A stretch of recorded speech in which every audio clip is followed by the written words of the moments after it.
fish, small pond, and the shrimp tank. When it's sink or swim, only option is to win. In the murky water, not a thought of giving in. I've been feeling like a shark in a shrimp tank. Big fish, small pond, in the shrimp tank. When it's sink or swim, only option is to win. In the murky water, not a thought of giving in. Welcome to the shrimp tank. Want to put it all together, this is big things. Doing big things, chasing big dreams. Yeah, it's all real, this life's all that it seems. All the chicks scream, all the dudes yell. This is just what I do and I do it well. With the flow fresher than the new shoe smell.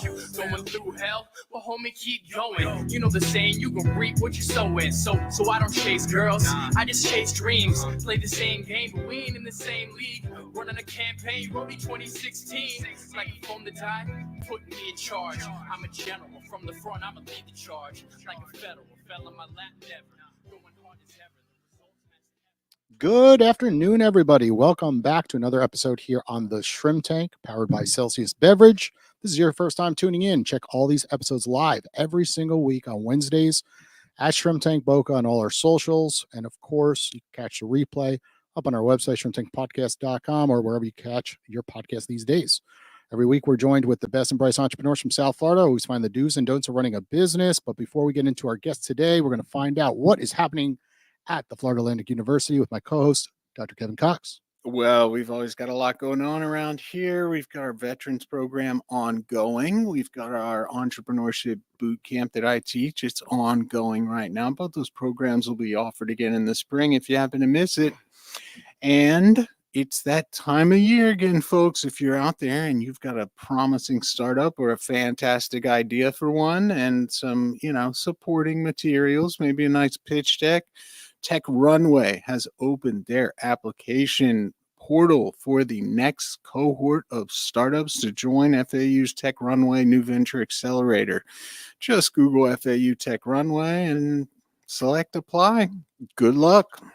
Now, is it just for startups or is it for seasoned entrepreneurs on to their next venture? Yeah, a lot of people ask that. Is this like a student thing or maybe for faculty? No, absolutely not. The Tech Runway is open to the entire community in South Florida and really beyond.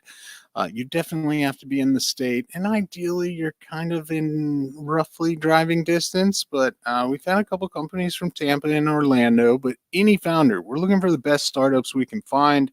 You don't have to have any how did I manage to get into this program, though?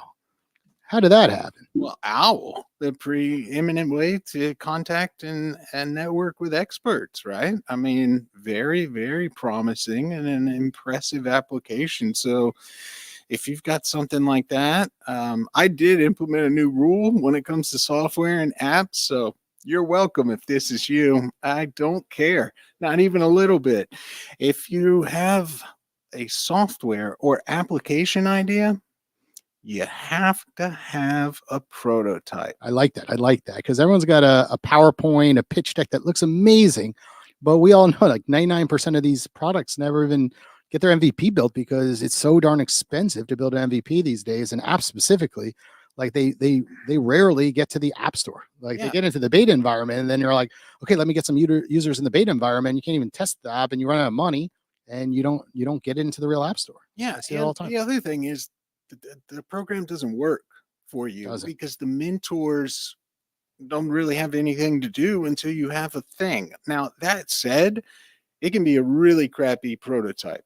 The beta can be ugly, it can be clunky, it can barely work, but like you need some development done. Maybe it's not an app yet. Maybe it's a website that kind of does what you want it to do. Okay, we can talk about that. But if it's just an idea and it's software, no. Well, that's a good bridge into our guest today because he's the co-founder and CEO of 4 Geeks Academy. Marcelo, you see a lot of this stuff out there, right? People come to you, they want to build the next hot app, the next Instagram, the next TikTok, and you're probably like, slow down, right? Those apps have many, many developers making hundreds or millions of dollars a year, some of the best talented developers out there. And I'm sure you kind of put them in the right position to get started. So let's go right into 4 Geeks Academy, Marcelo. Tell us a little bit about it. So actually, when I was listening to you, I was thinking about how many times I have faced someone with an idea in software and how messy or complicated it seems to build something. and it's better just to have the idea, and then if you raise some money, then you build something out of it. And it's actually not that hard to build a software portion of an MVP. Exactly. There are so many low code, yeah. no code solutions out there. There's AI that can help you. You And can, there's no and there's no like there's no way that an idea makes sense if you don't see it and if you don't test it. Like ideas don't really matter in that regard. Like I don't care about you're ideas. exactly right. Sometimes I get people in my office that are cautious and they're like, well, I don't want to tell you my idea because it'll get out there. And I'm commonly saying ideas aren't worth anything. They're worthless. Yeah. Can we speak to that for a second, Kevin? Because everyone's like, oh, I got to get an NDA signed. I'm sitting there like, no, you do not. Like, slow down. This is an idea. It doesn't really exist. I'm like, even Owl, if I handed the code over to Owl tomorrow to another developer, like the odds statistically of them then taking it and actually like launching it and marketing it would be slim to none, under 1%, right? Everyone is so concerned about getting an NDA for their genius idea. But it's like, do they really need this NDA signed on just an idea, you think? No, an NDA tells me two things about anybody who comes to me and wants me to sign one. One, they don't have any experience and they probably don't know what they're doing. And two, it's going to be a terrible idea. Yeah. Typically, And it's not going to make it to the market. Yeah. That's actually the first signal. They're worried too And much. if you're wondering out there, yeah, I don't sign them. I work with way too many startups. Like, I don't want to get sued someday because I was working with this one company who never did anything. And then another company came together and actually pulled it off. And then they come out of the woodwork when that company's worth millions of dollars and say, oh, no, I have this NDA. We had one 30-minute meeting and I spat out some similar idea. It's like, no. Yeah. I mean, Marcelo, what are your thoughts on this? The actual myth of an NDA. I come from a background, a lawyer background. I graduated as a lawyer, then I switched into tech. But good idea. But Congratulations. Let's take a moment. Thank you for that. I saw the route to becoming an expert and making money out of a law degree, and it took me like 20 seconds to realize that I needed 25 years to be considered someone serious in the business. So I switched when I met my friends doing and building software. But the thing about the NDA that you have to consider valid sometimes is when you're sharing third-party information, like someone else information, like your data. Like if someone is asking me then it makes sense. But for an idea, for an entrepreneurship, I can tell you that I started my entrepreneurship career, I don't know, 15 years ago, and I have signed 20 NDAs in my life, maybe 30. 95% of them were during the first 12 months of my career. I stopped signing them as I understood what it means that it's BS, everything that is related to an idea, to an information sharing meeting, to a project. When you go, let me put this example. When you go through you were saying that you have an entrepreneurship bootcamp, right? So 4 Gigs is a bootcamp for coding skills, kind of pretty much the same methodology, I guess, but towards different angles. When you graduate as a software engineer or as an AI specialist, like whatever route you're taking with us, you have to build a product by the end of the program, together with a team, 2-3 members of a team. And then if it's successfully meeting the requirements, like if you actually tested the technology that we taught, and if you're showing that if it works, then you graduate, and that takes 5 months, maybe 6 months to build. And you came from a non-related background, so you didn't have the skills before. So A, it's not that hard.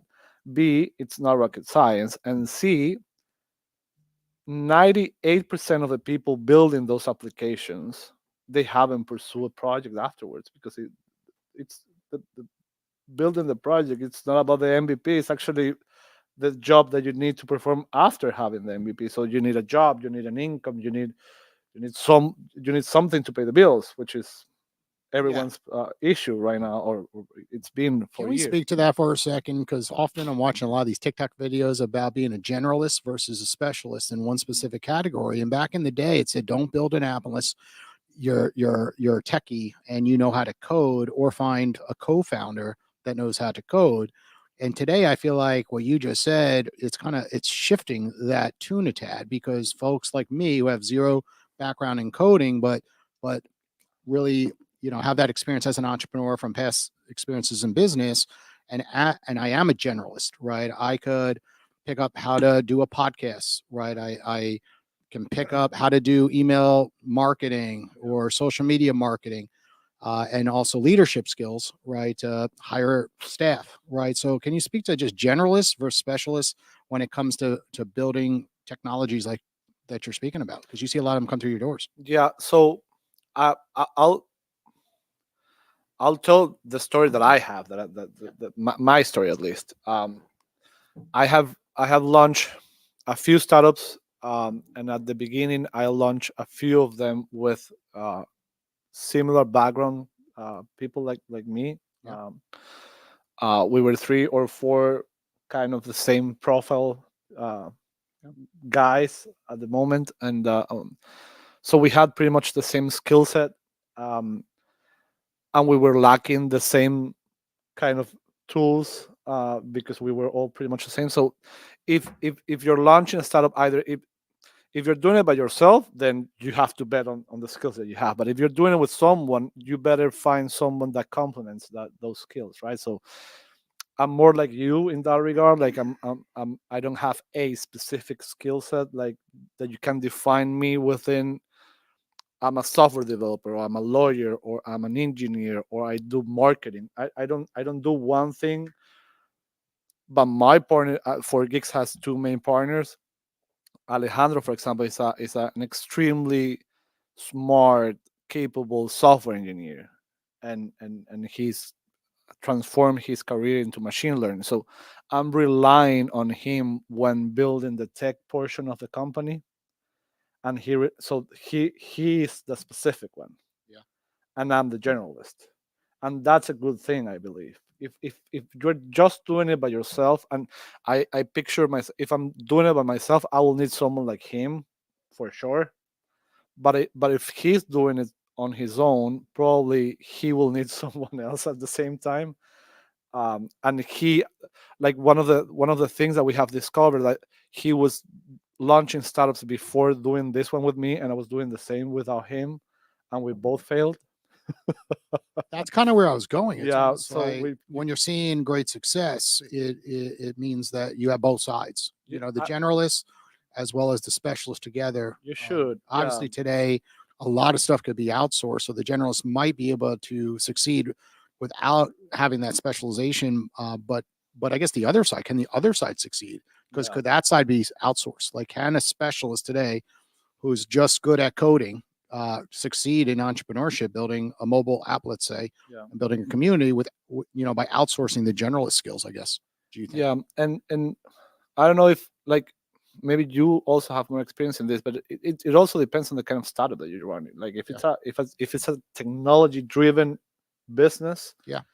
you do need the technology on your own, like, with you. Yeah, inside, or at least a You have to rely on that technology person. partner, There or yeah. internal to the company, and internal is typically a lot cheaper, right? Because you don't necessarily have to pay them. Yeah, but if you have store, if you have I don't know, if you have a food related kind of company, or I don't know, I don't know, a marketing agents, I don't know what kind of other businesses. I'm too focused on technology, but maybe if you have another business, you can be, if you have the app, for example, the owl, maybe your skill set is enough for that purpose, because the technology, you can hire the technology there. Yeah, we've outsourced everything. We're not relying on but I will technology say product, that I you know, wish so. I had a left-hand partner that could supervise the developers and knew more of the knowledge on that side versus going with my gut and intuition often. And the money Because related to it's that. impossible being a generalist, like when you're building stuff,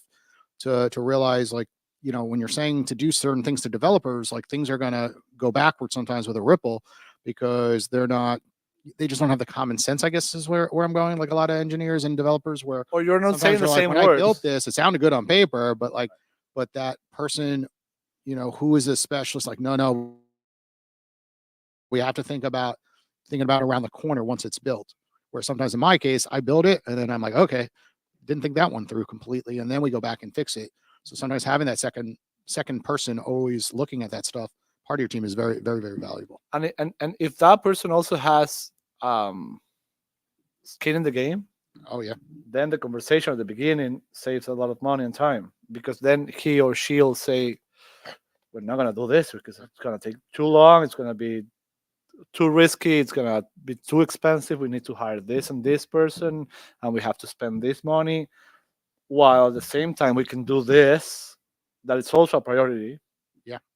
And then we can, Yeah, no, I think I've seen a lot of different variations of teams and startups, and it's certainly tricky, and it does take a wide variety of skills.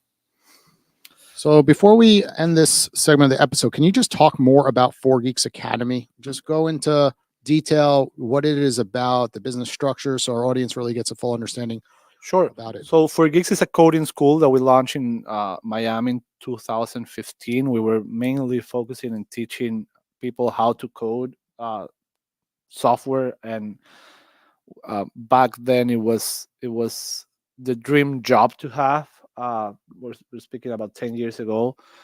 Becoming a software for someone coming from a different angle, from a different background, was a good solution for your career and a good solution for transitioning between the job that you had or the college experience that you had that didn't succeed and what you want to achieve, because we formulated the program in a way that you can achieve the skills within a time frame of 6 months or less, Okay. and then get a job afterwards. And we have perfected that program, but we have also added a couple of them: cybersecurity, machine learning, AI, data science. So what we're trying to achieve at the end is we're trying to empower people with tech skills, with coding skills, actually coding skills. Is it all online or in person and online? It was strictly in person back then. Then COVID happened and we switched to online, and now you have a combination of hybrid. Some of them are in person. And then we open locations in Europe, in Spain, in Portugal in particular. And then we open also locations in 4 different cities in the US and also in South America in several places. And that happened because of the online. Because And it then was how many students go through the program on an annual basis, approximately? 1,500 A large amount. And how Yeah. many actual like in-person across locations? every location. So And then how many in-person locations do you have these days? we have one in Miami, one in Boca. By the way, we acquired a coding school that was here. That was Boca Code. Oh yeah, we know Boca. Todd. Yeah, Yeah, yeah. absolutely. So He's Todd live with was Sapphire Tech Hub, so I see him quite often. right. Yeah. And then we have a small in-person class in Santiago de Chile, and then we have a small one in Madrid.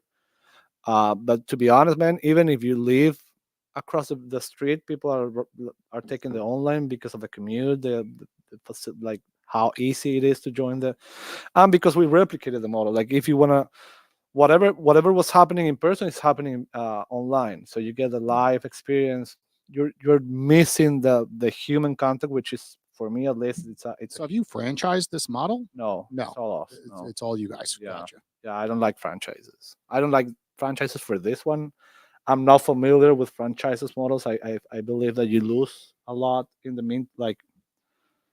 in the paperwork and the implementation. So we have been really catered on what we build and how we build it, and every piece of the program and the content and the company, it's pretty much built by us and the team that we have.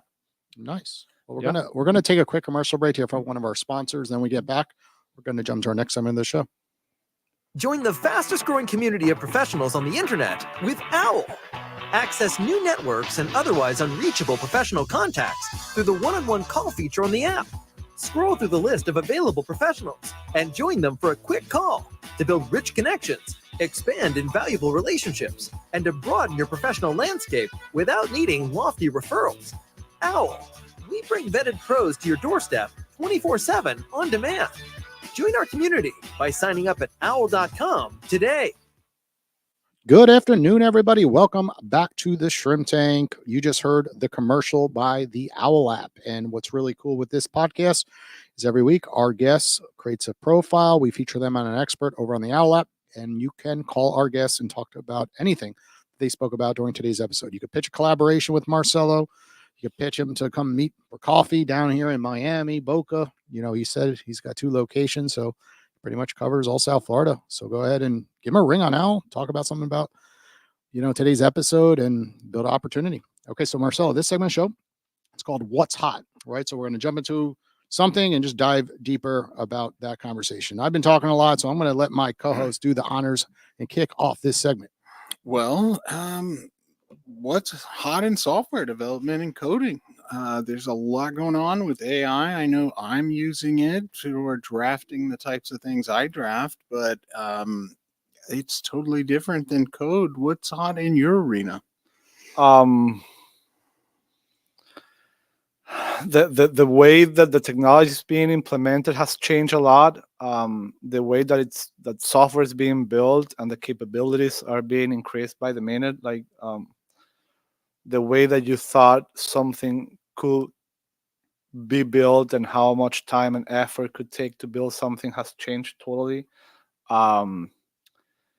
But like in recent and big boom news this week, I believe the catching the rocket was the main one, by Tesla. Elon had a crazy week. Yeah, the rocket. That's rocket science for the real. van, self-driving, the taxi. I mean, it's a crazy week for him. Of course. Yeah, I remember the conversation that he had with the former CEO of Twitter. Like, what have you accomplished this week?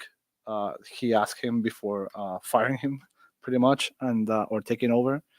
And then brief summary of his week. The last week was like he launched 6 products at the same time. Not him, of course. The conversation is always gathered about him, but it's thousands of people working within that are extremely capable and smart. And I believe we're experiencing and going through a period of time that is extremely fascinating, and we're losing how impactful and cool and appealing it is because of the ecosystem surrounding the noise. But the fact that you are capable of buying a robot to perform 1,000 tasks in your home right now, or that you can catch a rocket in the air that is taking you to Mars, and also finding that rocket now can also take you from Mars to another planet. So I don't think it gets better than that right now. It's just going to be crazy one day where you get in your car at nighttime and go to sleep and wake up and you're like 5-6 states away from Florida, right? Yeah. And just like you're like, okay, I could go to vacation. Well, how fast is North your car Carolina going to be? What do you mean? You go to sleep for 8? I don't know how long you sleep. Mine 8 hours. 9 hours to get out of this state from down here. Hey, these are fast cars. Teslas are going 100 miles an hour when they don't get in accidents, right? They're going to increase the speed limit. They're going to decrease insurance costs, right? If auto collisions, the drill. Look how many collisions are in South Florida. If you say get this car, and your auto insurance goes from $3,000 a year to like $200 a year right off the bat, it's such a big pickup on the savings. And then all of a sudden it's going to be like, awkward to be like, I don't want to get in a car with someone else that drives. Like, it's more dangerous. Like, I'd rather just go in a self-driving car, and it's safer, right? Yeah. And then all of a sudden you're like, that would be great. Then we could just transfer those savings directly to our homeowner insurance, who's going to charge us that much more. They're going to build a shield eventually. They're just going to put a shield around your home. You press a button, you're good. A flood or hurricane comes. And it's funny also how that this is happening, and then you see the old-fashioned businesses also happening at the same time. So me and my family, we live in Orlando, so we were kind of in the middle of the Milton hurricane last week. Right after the night of the hurricane, you start to see yard signs with the roofing services. Man, that's funny and crazy at the same time, because they're betting their whole business model on tragedy. They're waiting for you to have no roof or extreme damage to make some business. And that happens at the same time when you see a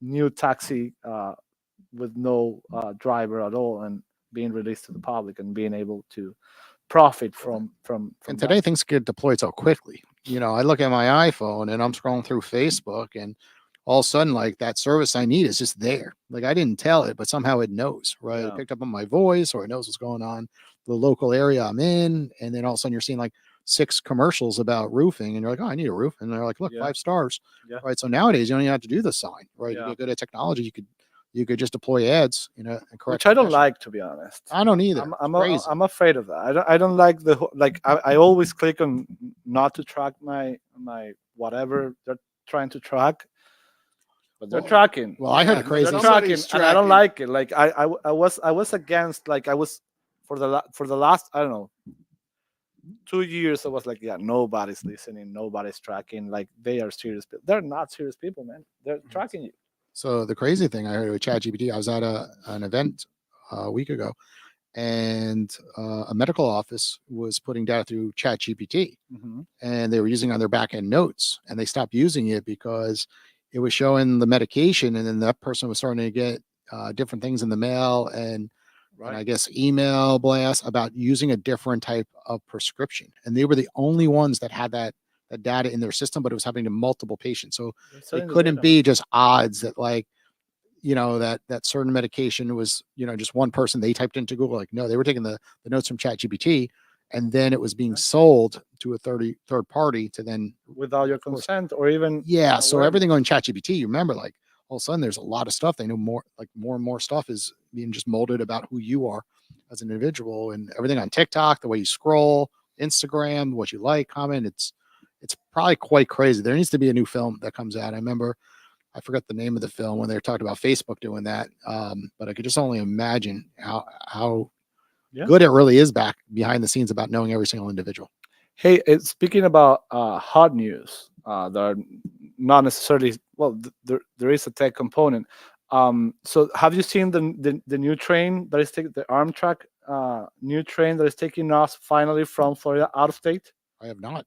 Have you, Man, Kevin? that's crazy. So from you can now take the train. I'm speaking about Orlando again, but from Orlando to Tampa to Jacksonville to Pittsburgh to Washington D.C. Finally, we're having a train system down here that is taking you elsewhere, not just Miami, Orlando. That it was didn't know already a that. big news. Yeah, so people are not talking about that. And I feel I like did the that's auto train when I moved from New York down south, and that was my one-time experience doing it. But it lands you right in Sanford, yeah. Orlando area, and then Yeah. you got to get in a car and then drive all the way down, Yeah. South Florida. Yeah, so now it's interconnected. So you can pretty much go north to south using the trains, and that's going to change a lot of the movement and the way that we behave in the east, at least. All right, so let's talk about one more thing that's not so hot, but I bet you'll have some insight into. So over the past couple of years, well, let's go even earlier, before the past couple of years, jobs in development, tech, software engineering, and development were pretty hot. I know a lot of people who made, upwards of a couple $100,000 with some sweet benefits, cool offices. Last couple of years, a ton of those people have been laid off, and they don't seem to be finding similar jobs with similar salaries. What do you see the state of play now for jobs, and what does the future outlook look like?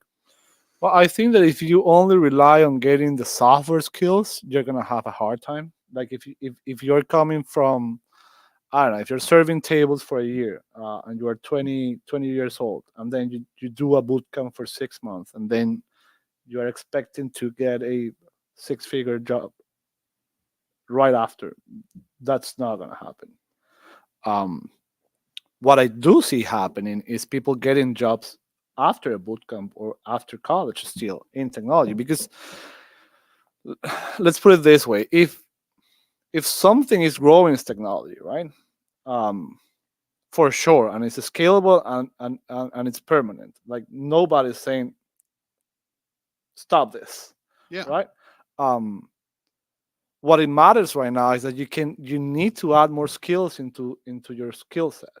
So if you were just learning JavaScript, that's not enough anymore. So you need to have JavaScript and Python and I don't know and Angular, and then you also need some components in AI, and then you need to integrate that and build models with machine learning. So you need to have a bigger kind of more expanded skill set, and then you can still get a job for sure.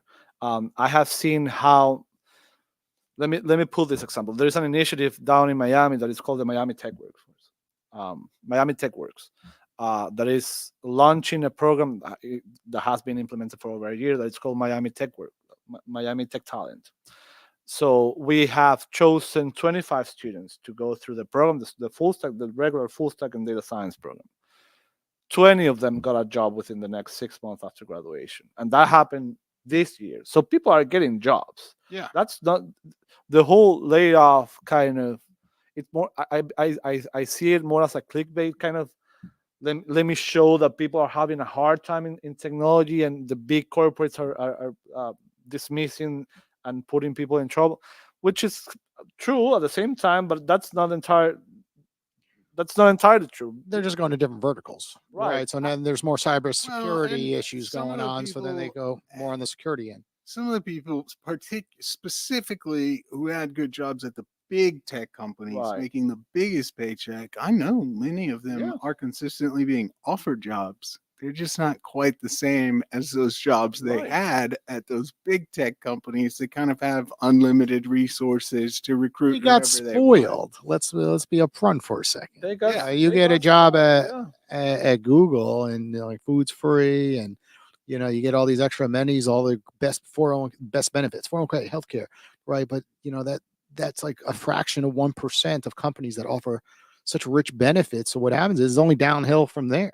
right? Well, and it's everything about expectations. If that's your dream job and the one that you're betting to get, that's hard. Like, of course, but that's not there are plenty. Like, if you Google right now, open jobs near me, you're gonna find hundreds of them.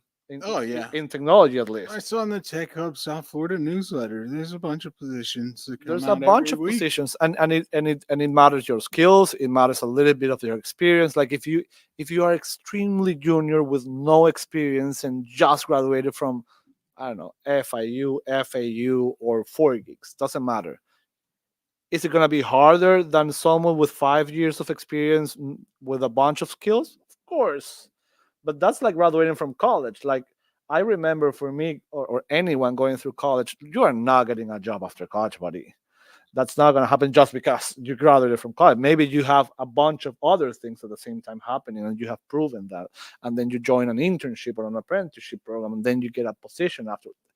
That's happening, and that will keep happening. I really like how you said it's all about expectations, because so often people just want it all. They want to have their cake and eat it too, right? They look at a lot Because of you told me. successful- Because I I'm- saw it. Yeah, they see other entrepreneurs, but they don't see like some of those entrepreneurs skipping their children's practices certain days, course. right? Because there has to be a sacrifice somewhere, Of or course. working on the weekends or working in a territory they don't want to work in until eventually they get the territory. So what you're really saying is, like, when it comes to these jobs, it's like most people are like, well, I want to stay in Miami, right? But they're not Right. willing to potentially move to wherever the next plant is. Maybe that plant's in Pennsylvania somewhere, and it's not Right. in a great neighborhood where they want to live and have their lifestyle. So they're like, oh, there's no jobs. Like, no, there's no jobs directly like where you want in Miami. So Right. you could stay in the same apartment that you're So living in. that then- location is a really great point, because some of these people that I know that have turned down, 6-figure jobs, but much lower than they had before, maybe 110 or 120, and they were making considerably more.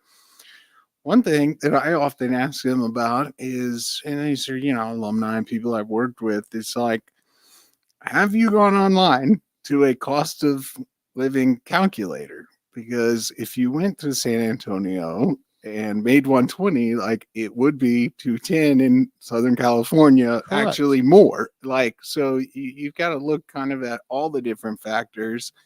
Cost of living, not to mention state tax, when we're talking about California specifically, can really change. It may look like a much smaller number, but you may be a little bit more of a baller depending on where it is. It's all about kind of, well, how much income do you need to live there compared to how much you're going to make, and that varies pretty wildly around the country. And how much is being offered? Like, for example, if you're a senior software engineer in San Francisco, you might get a more than a decent salary, and then you're pretty much spending the majority of it by living there. But the same, like, if the same happens to the contrary in cities like Miami. We were saying Miami, the junior salary, the average junior salary for someone in Miami is way less than in some other big places, and Miami is crazy expensive. So I'm going to piggyback that question then. what's the hottest area to find a developer in the United States, but then internationally as well? Because I think a lot of startup founders really struggle with this. They want to go and find someone locally, right? Florida can be quite expensive. I've shopped all around to local developers. It's up there with New York and California, right? And then sometimes they don't know where to go to find good developers in the States. And then looking just outside the States, where are you finding the best place to potentially hire, an outsourced team? Well, but that question is only if you wanna put them to work in person, right? If you want them here in the office. Well, maybe you're remote. Maybe you're saying, okay, there's good developers that are living in Texas, and like Kevin was saying, they're 30%. Texas is amazing, man. Like, So I'm just speaking like I have developers. I'm outsourced. My development team's in Pakistan, but then I have a U.S. arm right here in Fort Lauderdale. So Yeah. I kind of get a little bit of both worlds, of course, but Yeah. all the real development's happening in Pakistan. well, if let's use this example. If you want someone local, don't hire them if you're in Miami, because probably it's going to be more expensive than here in Boca. Probably. I'm not Just saying not even cost, but just like actual like good people. Because cost can be like, okay, they're more expensive. It doesn't necessarily mean they're better. absolutely right? not. Yeah. So I've seen a lot of really talented people, not necessarily in Miami, but towards the north, Boca, Orlando. They're moving, because it's getting really expensive. So they're moving north. We have gathered a lot of people working and living in Georgia. A few of them are living in Texas, but not necessarily in the tri-state, in the triangle between Austin, Yeah. Houston, Dallas, but outside, because it's also getting really expensive. Southern California, it's also working. People in New York State, out of the city. So, and people are really sacrificing income versus flexibility and remote positions. So if I was making what you were saying, if I was making 300, but I was living in San Francisco, now I'm willing to earn half of it, and I live in Milwaukee. And what about internationally now? Someone says, okay, I can't afford U.S. developers, right? They're quite expensive. Yeah. Most developers full time, are going to be anywhere in the $6,000 to $15,000 range for a U.S. developer, right? And it varies based on their skill set. But now you're saying, okay, I can't do that at all. I'm a startup. Where do I go? What is your number one country where you would say to outsource? For me, yeah, Argentina. Yeah. Okay. Argentina, Venezuela. I'm Venezuelan, so half Venezuelan, half Italian. But I was raised in Venezuela, and you have talented, skillful people, and I would say that I will go with either both of them, and then Mexico probably. Interesting. Yeah. And you can speak the same language. There's no time zone difference really, at least not with the eastern part of the U.S. and I like that. Yeah. And I speak both languages, so I'm fine with it. If I did hire Ukrainians before, and they're cool, but there is cultural differences and language barriers, so I'd rather stick with. I've heard good things about Argentina. Yeah. Actually, our MVP for Owl, someone who was helping us just build a mural board, was from Argentina. Wow. I miss him. Wherever you are out there, if you're listening, come back. He was awesome. But then, extremely talented. the rest of the team was in Pakistan, and then it got fully developed. We have 15 people hired in Argentina, living in Argentina right now, and they work for Mexico or for the U.S. operations. That's good to hear, because often everyone immediately shoots to, countries. Obviously, India's in the talks, right? Pakistan, Ukraine. Well, right? maybe And those then- places are even cheaper. I mean, and I'm then, of not saying that Brazil, Argentinians too. are Yeah. it's cheap. I don't think they're cheap. It's cheaper than someone in New York for sure, but it's not necessarily cheaper than someone in India. I look for value, though. It's not about the money. It's just like there's good, talented people at a good price, because often everyone relates to like everything back to money. It's like, just because you're spending $10,000 a month on a developer doesn't mean they're doing better or worse work than somebody at 4,000 in Argentina. And it all comes back to like that feel, right? Like when you hire someone, like are they passionate about the project? Are they doing a job where it has limited bugs? Right? And then you have immigration, like the amount of Venezuelans, Argentinians, Mexicans moving all around. Yeah. So maybe you can hire someone living in Texas right now that has moved, that is a software engineer from Venezuela or from Argentina or from Mexico, and they're not necessarily asking for 200, 300, but maybe 80, you know? Um, and they're here. So that's a huge factor. Yeah, That's good to know. those are my choices probably. Yeah.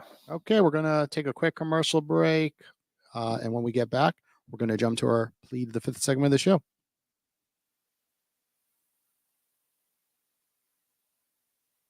This episode of the Boca Raton Shrimp Tank is brought to you in part by the Florida Atlantic Adams Center for Entrepreneurship.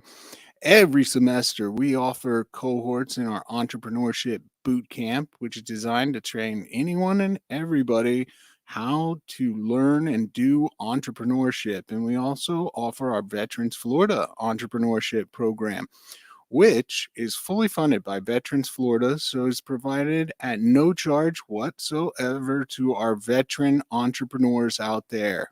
Hope to see you there. Hey everybody, welcome back to the Shrimp Tank. Okay, Marcelo, on this segment of the show, it is called Plead the Fifth.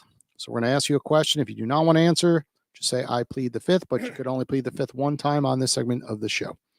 Okay, so let's talk about a developer who took on a project, made a lot of money, and it was horrible, right? The founder couldn't believe his eyes, the amount of bugs, and this is very common when hiring people and they say yes to everything, right? And they take on projects that are way above their head, or they just don't put enough time into the projects and they deliver something that has way too many bugs. And we hear it all the time. It's like, it's just complicated. This is technology, right? I see so many founders going through that. But can you speak to at least one project that you've seen just completely go wrong and you felt so bad for that founder? I actually know someone that is dealing with that right now. I wouldn't. Me too. It's not. Yeah, Yeah. it's not my company, so I'm not entitled to say the name. But well, she's hiring from Ukraine, and Yeah. she has an arm here, and then you see the new features being launched in 12 months when you know that it should be done in 2 months, and the amount of money that they're putting into the software development, it's, even though they're outsourcing the talent, it's a lot of money and effort and time. For me, money for everyone, it's not about how So much. how are they handling it? It sounds really bad. Something that could be done in 2 months is taking 12 months. They're being told it's complex. You're sitting here like, nah, something smells. This isn't as complex as it looks, right? So like, My recommendation, maybe, Yeah. get a partner in tech. If you don't know anything in technology, you shouldn't be launching technology products. Like that's my take. um Either you do it with someone that knows and you're all in together, or don't do it. If you're just like, if it's a technology driven product, like you rely on the functionalities, features, performance of the technology to then provide a service of a product. so why doesn't it get done in 2 months versus 12? Like, are they just lying and taking on more projects and not giving it the attention? The developers just really not know what Or when you they're say yes to doing? everything, so Like, so you put, what is the problem? I guess because so many founders run into issues with the developers, right? It's widespread. I think everyone, hopes that their expectations, after talking to someone will be up here. But I find like I always bring up building a pool. It's like you talk to 10 people who built a pool. It's like everyone has a poor experience at some point, when building that pool. And I find with development, it's like you always find someone's like they'll act happy, but then they'll pull you aside. Well, actually, this is what really happened, right? When they're not like in the spotlight. Like no one's ever fully happy, I find. So there just seems to always be like yeah. what you're saying, like it's way too common. So like what is the core Well, issue, I guess, that is happening behind the scenes? one of the problems is a requirement list. Like, why are you asking so many things at the same time? You should prioritize. But if you don't have someone putting limits, then you are not prioritizing correctly. Then the guys that are being outsourced, normally they say yes to everything and they put everything in bulks. So the 1.12 release will be in February 2025, and that will bring 18 of these functionalities instead of, like, for example, we we do scrums on a weekly basis, and every single scrum has to have deliverables that we integrate and launch. We don't wait for new big releases unless we're building up work that has to be published and out there. It's a catch-22 though with apps from Owl, because I've done it both ways. We've done quick releases, we've done okay, too much goes on with because it takes so long to get through App Store, Android, and then you're consistently having third-party technology upgrading too. Yeah. I feel like it's so difficult to, at least on the mobile app side, that I could speak to, is like just to be a startup founder, because you think you have it good, and then all of a sudden an email comes down that like Android 15 is coming out in September, and then like, and you don't know what it's really going to do to your technology until it literally releases, and then all of a sudden your developers have to quickly try to fix a problem. You have to be able to troubleshoot quick, and you have to think forward. Like if you're not aware of what's coming, then you're not building properly. Yeah. You have to foresee what's going to be a burden and an obstacle in the foreseeable future. Like you have to understand what because you're a little bit of you're dependent on them. Like you need to have their permission, which is hard. You need to accommodate your technology to their requirements, and then you need to wait upon their approval. So you better build it as you say, like a one big version of it, and then thinking about what potential new releases they will have, because normally they publish that. They're not saying, hey, there's a new release upcoming next week and you didn't know. Normally developers should know, because there's a tons of paperwork, because they're also interested in you taking advantage of the So market. what's the biggest financial loss you've seen a founder go through, where they just scrapped the whole entire technology they were building? Was it $1 million, $3 million, 200,000? Like someone close to you that kind of you saw build something? Because we see this all the time on the show. We've seen people come to the show, super successful, go out and say, "Oh, I'm going to build this piece of technology, part of the brand or side of the brand," and completely flop with technology. I have seen all of them. So what's the biggest one you've seen? 5 million. 5 million. Yeah. And what was it? Was it what type of technology? It was not only the technology. It was 5 million for the entire company that never got into the tech enough to be public and to actually deliver the product. And it was career related. Yeah. So they were trying to build a career system for you to get jobs and career advice and support, which is extremely hot in the market. Kevin, you're smiling. FAU spending some money on a career site and throwing in the garbage or something? No, not Was here. it you? No, that one wasn't me. No. Luckily, I didn't have the 5 million to invest. Well, let's ask some harder questions to just plead the fifth. So you've been involved in a bunch of startups. You said with oftentimes the same partner, but sometimes on your own. What's the biggest failure you've had personally? Tell us about that. I have it clear. My biggest failure was spending too much time doing something that I thought it was worth it, and it was absolutely worthless. What was it? It was back then we were trying to build a smart city company, providing services for transportation, traffic lights, Okay. speed limits, weight measure, a bunch of things. And we thought that we were building a product, and then without realizing that we were building a solutions kind of company that was accommodating to the government. Because when you're building smart cities, solutions, your products, you're working with the government. That is your main. Good luck. And it was in South America. Yeah. So if whatever you think it's hard here, multiply that by 1,000,000 times, because there is a bunch of things involved, and sometimes you have to say no. And I didn't say no for many years, and right now, recently, I realized that I wasted my time. It's not just because the company didn't work out, which it didn't, but it was the time that I spent. I spent maybe 5 to 7 years doing something that never came to a point where I What felt country was this in? Venezuela, then we tried Ecuador. Okay, this is and- plead the fifth. So let's go into this then. Tell us just, someone who tried to, get some money from you, of course, trying to say, okay, we get this done, but hand me over this, Not only right? it Or wasn't- plead the fifth if you do not want to. No, I can answer that, but it wasn't it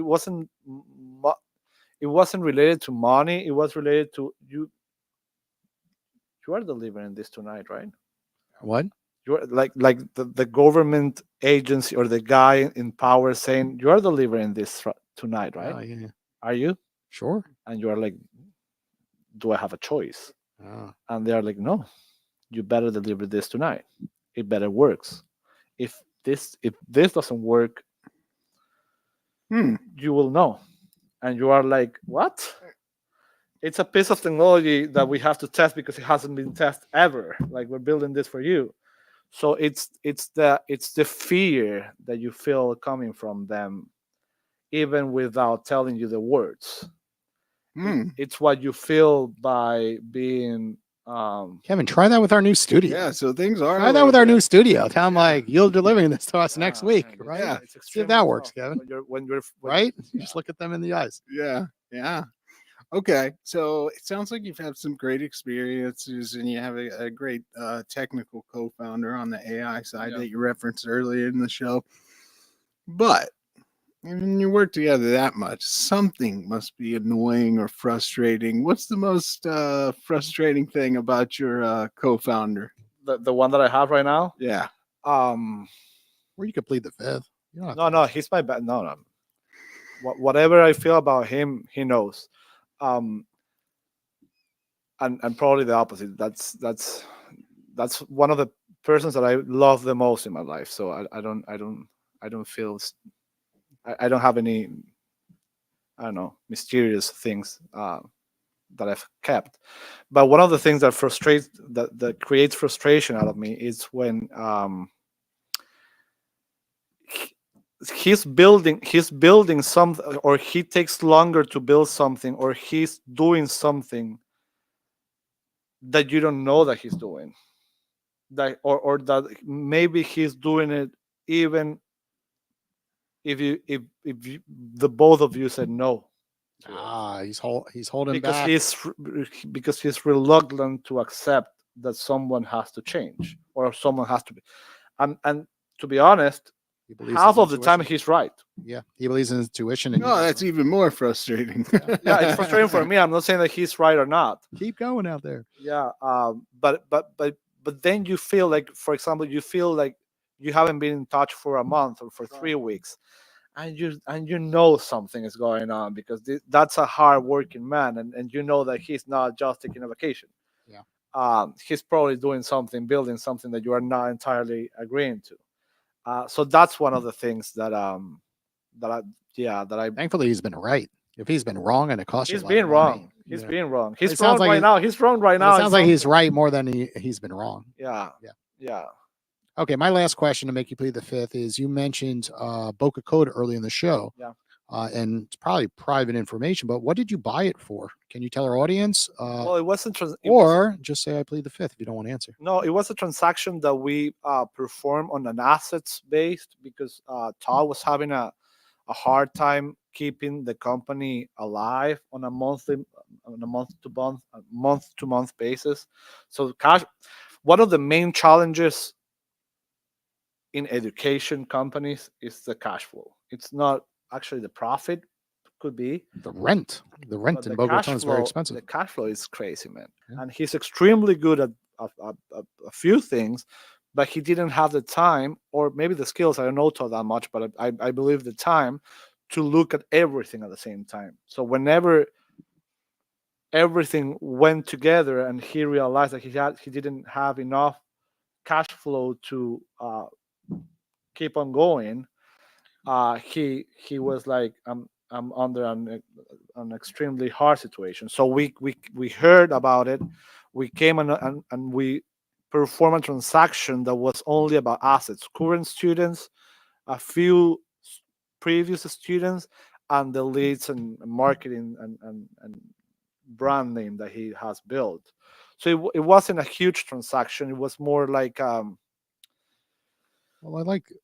it was like taking over the Yeah, business. well, I like the ending of this episode because it just shows other entrepreneurs out there. It's like you don't always need this big bucket of money to go out and buy another business, and you can walk away with a win-win situation. Todd, was over his head with the amount of expenses on a month-to-month basis. Yeah. He found a partner that was literally that only partner that could possibly come in and he could get out clean without going into debt. Right? Most of these businesses, if they don't have a takeover, they're going to go into debt.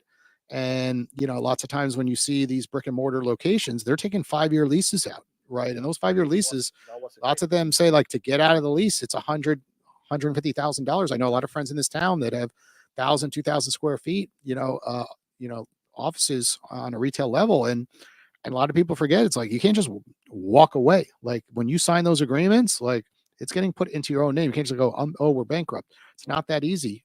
So what you did is you created a winning environment, and other entrepreneurs out there can do the same thing, right? If they have that expertise in that field, they could go out and take over other businesses. And you mentioned the trades earlier. There's so many in the trades because there's no buyers, right? So if you have a skill set and you're that roofing company that we brought up earlier, it's like, well, you go out and say, well, take over the company list and do it better, right? Market better, and take $1 million revenue business, and turn it into $5 million revenue business because your marketing efforts. So. And if you're interested in pursuing entrepreneurship through acquisition, stay tuned for some exciting news about an all-new program being offered by the Adams Center this spring, focused squarely on entrepreneurship through acquisition. You don't always have to build a company. About to be time. an entrepreneur. Everyone only You talks can about just buy starting one. Love it, because too often everyone's talking about starting companies around here. Yep. Buy one already. Coming soon. Absolutely. Well, Marcelo, thank you for joining us here on the Shrimp Tank. Everybody listening out there, we're going to put all the links where you can reach Marcelo in our comments and in his bio up on our website, shrimptankpodcast.com. And of course, reach out right now. We'll be back next Wednesday right around 1 o'clock. Take care. I've been feeling like a shark in a shrimp tank. Big fish, small pond in the shrimp tank.